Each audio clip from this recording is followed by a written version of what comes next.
Hello student, welcome to my YouTube channel. आज हम start करने वाले हैं क्लास 10th साइंस के chapter 2 acid base and salt के नोट्स इस वीडियो में डिस्कस करने वाले हैं। तो वीडियो स्टार्ट करने से पहले make sure you subscribe to our channel and hit the bell icon so that you will not miss any update from our side. Start करते हैं अपने फर्स्ट टॉपिक से। सबसे पहले हमें पढ़ना है इंडिकेटर्स क्या होते हैं। तो वो सब्सटेंस जिसके थ्रू हमें ये पता चले कि जो हमारा सॉल्यूशन है वो एसिड है या बेस है। Indicators are substance which indicate that the acid और basic nature of the solution by the colour change. ठीक, मतलब जिसके थ्रू हमें ये पता चले कि जो हमारा सॉल्यूशन है वो एसिड है या बेस है, वो सब्सटेंस क्या होंगे, वो हमारे होंगे इंडिकेटर्स। अब इंडिकेटर्स के कुछ टाइप्स होते हैं, आपको टाइप्स गिवन है। सबसे पहले आपको गिवन है नेचुरल इंडिकेटर्स। नेचुरल इंडिकेटर्स क्या होते हैं? तो जो हमें नेचर से प्राप्त हो, नेचर से जो भी ऑब्टेन हो, वो हमारे नेचुरल इंडिकेटर्स होते हैं। नेचुरल इंडिकेटर में भी आपके टाइप्स आ जाते हैं। जैसे सबसे पहला टाइप आपका आ जाएगा लिटमस। लिटमस पेपर आपने नाम सुना होगा। फिर आपका आ जाएगा टर्मिक। फिर आ जाएगा रेड कैबिज। ये हमारे आएंगे नेचुरल इंडिकेटर्स के अंडर में। फिर स्टार्ट होता है हमारा ऑल्फैक्टरी इंडिकेटर्स। ऑल्फैक्टरी इंडिकेटर्स क्या होते हैं? Substance which change their smell when they mixed with acid और base are known as olfactory indicators. तो वो सब्सटेंस जो एसिड और बेस में मिक्स होने के बाद अपनी स्मेल को चेंज कर दें, वो होते हैं हमारे ऑल्फैक्टरी इंडिकेटर्स। जैसे ऑनियन हो गया, वैनिला हो गया, तो ये हमारे किसके अंडर में आएंगे? ऑल्फैक्टरी इंडिकेटर्स के अंडर में। फिर आता है सिंथेटिक इंडिकेटर्स। सिंथेटिक इंडिकेटर्स वो होते हैं जो लैब में तैयार हों, जो लैब में बनाए जाते हैं, वो हमारे आ जाते हैं सिंथेटिक इंडिकेटर्स। उसके बाद आपको यहाँ पे टेबल गिवन है। इस साइड आपको इंडिकेटर्स गिवन है, फिर आपको उनकी ओरिजिनल कलर आपको गिवन है, फिर एसिड गिवन है और फिर बेस आपको गिवन है। जैसे रेड लिटमस का ओरिजिनल कलर रेड ही होता है, नाम से हमें पता चल रहा है। एसिड के साथ क्या कलर देगा? No change. रेड लिटमस को एसिड में अगर रिएक्शन करेंगे तो एसिड में कोई कलर नहीं होगा उसका। बेस में उसका ब्लू कलर, वो अपना कलर चेंज कर लेता है बेस में क्या कलर होगा उसका? ब्लू। सेम ब्लू लिटमस का ओरिजिनल कलर ब्लू होता है, एसिड में रेड कलर देगा और बेस में वो नो चेंज, बेस में कोई भी चेंज उसमें नहीं होगा। उसी तरह से टर्मिक आपको दिया है, फ्लॉपथलीन, मेथिल ऑरेंज, ऑनियन, ये सब आपको गिवन है। टेबल को एक बार अच्छे से पढ़ लेना, एग्ज़ाम टाइम में काफ़ी क्वेश्चन इस टेबल से बनते हैं। फिर नेक्स्ट आपका आ जाता है एसिड क्या होते हैं। Acid are sour in taste, turn blue litmus red and acid sour में कैसे होते हैं? टेस्ट में कैसे होते हैं? श्योर होते हैं, खट्टे होते हैं एसिड। ब्लू लिटमस को रेड में चेंज कर देते हैं और वाटर में जब एसिड को डिसॉल्व करते हैं तो क्या रिलीज़ करते हैं? H+ आयंस एसिड रिलीज़ करते हैं। तो 3 प्रॉपर्टी आपको यहाँ पर गिवन है एसिड की। सबसे पहला, acid are sour in taste. Second, turn blue litmus red. और third, dissolve in water to release H+ ions. उसके बाद आपको कुछ पॉइंट्स गिवन है। सबसे पहले होगा acid have a sour taste, अभी हमने पढ़ा था। Turn blue litmus red. Third हो जाएगा एसिड सॉल्यूशन कंडक्ट इलेक्ट्रिसिटी। ये पॉइंट ध्यान रखना कि जो एसिड सॉल्यूशन होते हैं वो इलेक्ट्रिसिटी को कंडक्ट कर लेते हैं। Last point, release H+ ion aqueous solution. चारों पॉइंट हमने डिस्कस कर लिए। उसके बाद टाइप्स ऑफ एसिड आ जाता है। एसिड के कौन कौन से टाइप होते हैं? सबसे पहला आ जाता है नेचुरल एसिड। नेचुरल एसिड क्या होते हैं? जो हमें नेचर से ऑब्टेन हो, वो हमारे हो जाएंगे नेचुरल एसिड। उसके बाद आपको टेबल गिवन है, source, organic acid and their source. हमें जैसे एसिड इधर साइड हमें एसिड गिवन है एक साइड, दूसरी साइड हमें उनके सोर्सेस गिवन है। जैसे पहला आ गया हमारा एसिटिक एसिड। एसिटिक एसिड हमें किस में मिलेगा? तो ये हमें मिलेगा विनेगर में। एक्सॉर्बिक एसिड हमें मिलेगा गुआवा, आंवला में। तो ये कुछ आपको एसिड और उनके सोर्सेस गिवन है। ये टेबल भी बहुत इंपॉर्टेंट है एग्जाम पॉइंट ऑफ व्यू से, तो इसको भी अच्छे से याद कर लेना। उसके बाद मिनरल एसिड गिवन है। मिनरल एसिड क्या होते हैं? Acid that are prepare from minerals are known as mineral acid. वो एसिड जो है मिनरल्स से ऑब्टेन होते हैं, जैसे इनऑर्गेनिक एसिड हो गया, हमें मेन एसिड हो गया, सिंथेटिक हो गया, तो ये सारे क्या होते हैं, ये सब हमारे हो जाते हैं मिनरल एसिड। आपको नेम गिवन है जैसे हाइड्रोक्लोरिक एसिड, सल्फ्यूरिक एसिड, ये सारे मिनरल एसिड होते हैं। उसके बाद आती है chemical properties of acid. Properties क्या होती हैं एसिड की। फर्स्ट पॉइंट इसमें पढ़ेंगे reaction of acid with metals. Acid जब मेटल के साथ रिएक्शन करेंगे तो क्या बनेगा, तो सबसे पहले हम देखते हैं मेटल्स प्लस एसिड। जब मेटल प्लस एसिड का रिएक्शन होगा तो हमें क्या ऑब्टेन होगा, हमें ऑब्टेन होगा सॉल्ट प्लस हाइड्रोजन। तो ये पॉइंट ध्यान में रखना, जब एसिड मेटल के साथ रिएक्ट करेंगे तो हमें क्या ऑब्टेन होगा, हमें ऑब्टेन होगा सॉल्ट प्लस हाइड्रोजन। तो उसका एग्जांपल आपको गिवन है। उसके बाद फिर आ जाता है test for hydrogen gas. The gas evolve after reaction of acid with metal can be tested by bringing a light The gas evolved after reaction of acid with metal can be tasted by bringing a lighted candle near it.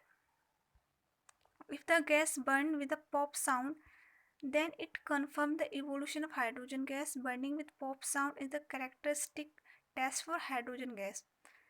देखो इसमें क्या given है, test for hydrogen gas में acid का और metal का हमने reaction कराया, उसके बाद जो गैस इवॉल्व होगी, हाइड्रोजन गैस इवॉल्व होगी, तो हमें कैसे कंफर्म होगा, तो हम क्या करते हैं एक लाइट कैंडल को उसके पास ले जाते हैं, उसमें से जो साउंड आती है वो पॉप साउंड होती है, और वो पॉप साउंड हमारी क्या होती है, वो कैरेक्टरिस्टिक होती है हाइड्रोजन गैस की। ये क्वेश्चन आता है बोर्ड में कि पॉप साउंड किसकी कैरेक्टरिस्टिक होती है, हम कैसे पहचान करेंगे हाइड्रोजन गैस का, क्योंकि उसमें से पॉप साउंड निकलती है।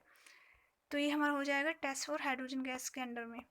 देन आता है कि reaction of acid with metal carbonate. जब एसिड मेटल कार्बोनेट के साथ रिएक्शन करेंगे तब क्या ऑब्टेन होगा। इसमें आपको सिंपल सा एक पॉइंट याद रखना है कि जब हमारे एसिड मेटल कार्बोनेट के साथ रिएक्शन करेंगे तो हमें salt plus carbon dioxide plus water obtain होगा। फिर आपको ये रिएक्शन बना के गिवन है, उन्होंने रिएक्शन आपको दे रखी है। फिर थर्ड पॉइंट आ जाता है कि reaction of acid with hydrogen carbonate. Acid जब हाइड्रोजन कार्बोनेट के साथ एसिड का रिएक्शन होगा तो हमें ऑब्टेन होगा salt plus carbon dioxide plus water. ठीक, उसके बाद आ जाता है test for evolution of carbon dioxide turns lime water milky when pass through it. Carbon dioxide क्या करती है कि लाइम वाटर को मिल्की में कन्वर्ट कर देती है। तो ये क्या हो जाएगी, ये करेक्टरिस्टिक हो जाती है हमारी कार्बन डाइऑक्साइड गैस की। हमने हाइड्रोजन की करेक्टरिस्टिक पढ़ी थी, उसकी करेक्टरिस्टिक क्या थी कि वो पॉप साउंड इसमें से रिलीज होती है। अब हमने कार्बन डाइऑक्साइड की करेक्टरिस्टिक पढ़ी है। इसकी करेक्टरिस्टिक ये है कि क्या करती है, लाइम वाटर को टर्न कर देती है मिल्की में। ये हो जाएगी इसकी करेक्टरिस्टिक। रिएक्शन आपको गिवन है। देन उसके बाद कॉमन इन एसिड आपका टॉपिक आ जाता है। इसके अंडर में क्या है कि acid give hydrogen gas when they react with metal, this show that all acid contain hydrogen. जब हम एसिड को मेटल के साथ रिएक्ट कराते हैं तो हमें क्या मिलता है, हमें मिलती है हाइड्रोजन गैस इवॉल्व होती है। इसका मतलब क्या है कि जो सारे एसिड हाइड्रोजन गैस कंटेन करते हैं। फिर एग्जाम्पल आपको गिवन है, कुछ रिएक्शन आपको इसमें दे रखी हैं। फिर आ जाता है हमारे स्ट्रॉन्ग एसिड और वीक एसिड क्या होते हैं। स्ट्रॉन्ग एसिड क्या होते हैं, N acid which is completely ionised in water and produce H+ ion is called strong acid. देखो इसका मतलब क्या है, एसिड को जो वाटर में डिसॉल्व करते हैं तो वो एसिड जो वाटर में तेज स्पीड से फास्ट स्पीड से H+ आयन को रिलीज कर देंगे, वो हमारे हो जाएंगे स्ट्रॉन्ग एसिड। और वो एसिड जो वाटर में H+ आयन्स रिलीज नहीं कर पाएंगे फास्ट, वो अंडर आ जाएंगे, वीक एसिड के अंडर में आ जाएंगे। देन उसके बाद बेस गिवन है। बेसिस क्या होते हैं, bases are bitter in taste, have soapy touch and turn red litmus blue and give hydroxide ions. Base की प्रॉपर्टी आपको गिवन है। बेस क्या होते हैं, टेस्ट में बिटर होते हैं, कड़वे होते हैं, सोपी टच होता है, रेड लिटमस को ब्लू में कन्वर्ट कर देते हैं basis.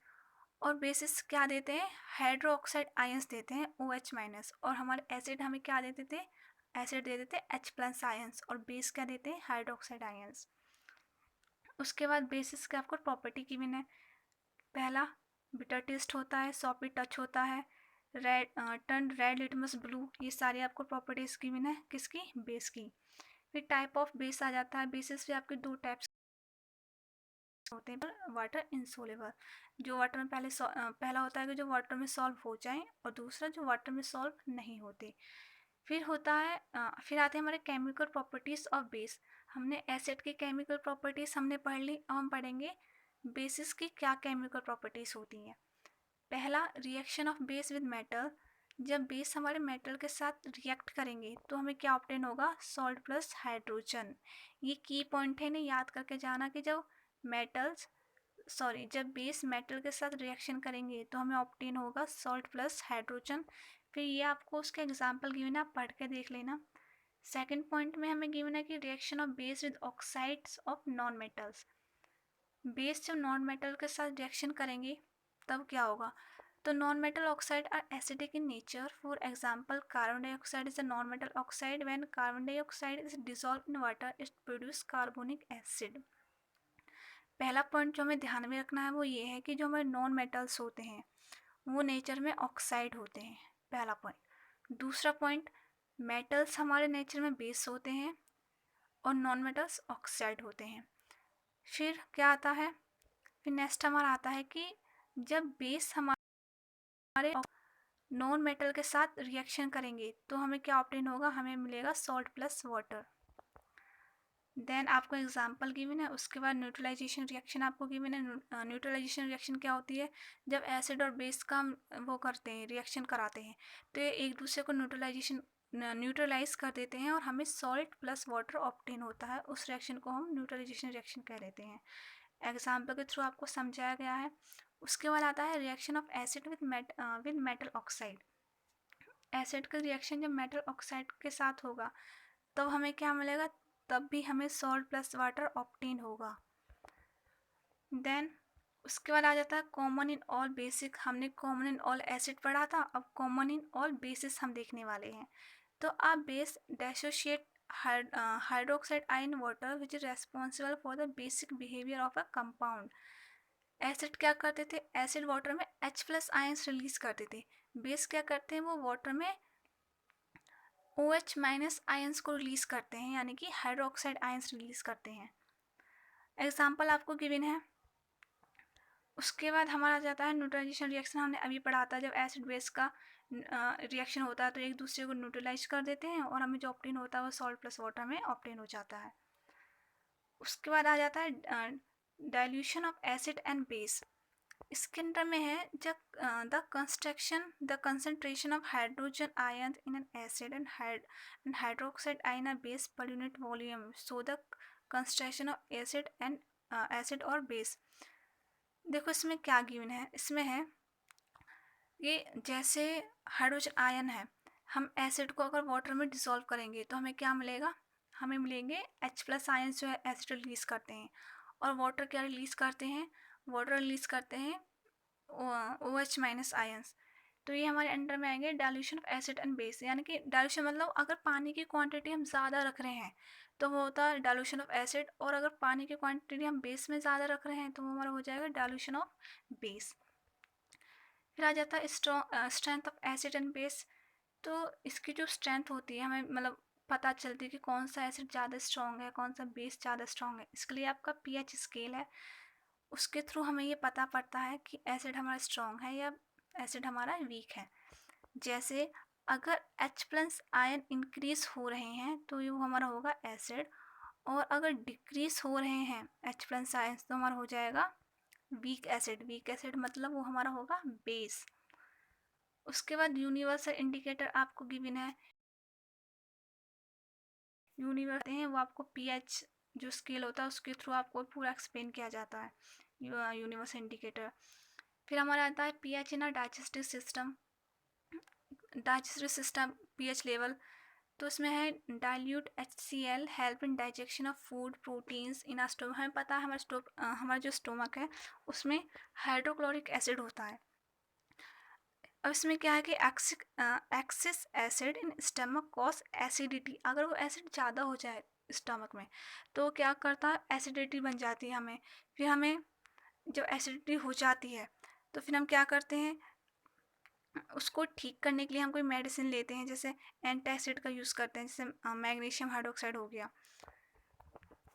Known as milk of magnesia. जो मैग्नीशियम हाइड्रोक्साइड होता है हम उसे क्या बोलते हैं, मिल्क ऑफ मैग्नीशिया नाम से हम उसे जानते हैं। फिर हमारा आता है tooth decay caused by acid. जब हमारे मुंह में जब एसिड ज़्यादा हो जाता है तो हमारे दांत खराब हो जाते हैं, तो ये उसका आपको पूरा एक्सप्लेनेशन गिवन है। फिर soil of pH and plant growth. Most of the plant have a healthy growth when the soil have a specific pH level. अगर सॉइल का जो पीएच लेवल है वो अच्छा होगा तो हमारे जो प्लांट की ग्रोथ होगी वो भी अच्छी होगी। फिर सॉल्ट आपको गिवन है, salt are the any compound which are produce after the neutralization reaction between acid and base. Salt क्या होते हैं, एनी कंपाउंड होते हैं जो हमें एसिड और बेस की न्यूट्रलाइजेशन रिएक्शन होने के बाद हमें ऑब्टेन होते हैं, वो हमारे होते हैं सॉल्ट। कैरेक्टरिस्टिक आपको सॉल्ट की यहाँ पर गिवन है। फैमिली ऑफ सॉल्ट आपको गिवन है। फैमिली ऑफ सॉल्ट में क्या है कि सॉल्ट हैविंग कॉमन एसिड और base radicals are said to belong to the same family. मतलब जैसे एग्जाम्पल से समझते हैं, जैसे sodium chloride and calcium chloride belong to the chloride family. इसमें क्या है, ये हमारा सोडियम क्लोराइड, कैल्शियम क्लोराइड, दोनों में क्लोराइड है, तो ये किससे बिलोंग करते हैं, ये हमारे बिलोंग करते हैं क्लोराइड फैमिली से। देन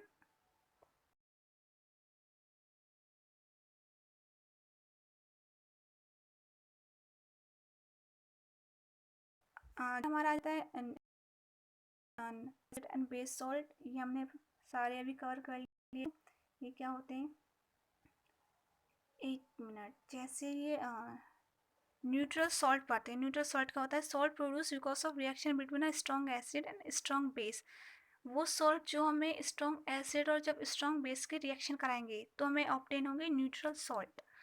उसके बाद आपको NaCl गिवन है। NaCl क्या है कि it is form after the reaction between hydrochloric acid strong acid and sodium hydroxide strong base. जब हम एक स्ट्रॉन्ग एसिड, हाइड्रोक्लोरिक एसिड और सोडियम हाइड्रोक्साइड की रिएक्शन कराएंगे तो हमें NaCl ऑब्टेन होगा। ऐसे ही आपको सोडियम सल्फेट गिवन है, पोटाशियम क्लोराइड आपको गिवन है, एसिडिक सॉल्ट आपको बताया गया है। तो ये सारे टर्म हम कवर कर चुके हैं। विद इन दिस आपके चैप्टर कंप्लीट होता है। इस नोट्स में जो आपको नोट्स